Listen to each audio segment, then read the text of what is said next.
So നമ്മുടെയൊക്കെ ലൈഫിൻ്റെ ഒരു ബോർഡം നമുക്ക് മാറണം എന്നുണ്ടെങ്കിൽ നമ്മൾ ഈ സൈക്കോളജിക്കൽ മെമ്മറി ഡ്രോപ്പ് ചെയ്ത് കഴിഞ്ഞാൽ മാത്രമേ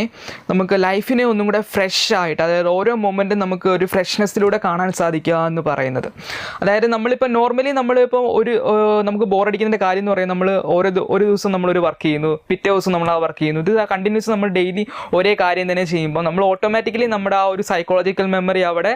ബിൽഡപ്പായി വന്ന് നമുക്ക് തന്നെ ഇങ്ങനെ മൈൻഡിൽ തോന്നും. മൈൻഡിൻ്റെ ഒരു പ്രോബ്ലം കൊണ്ടാണ് ഈ മൈൻഡിൻ്റെ ഒരു നമുക്ക്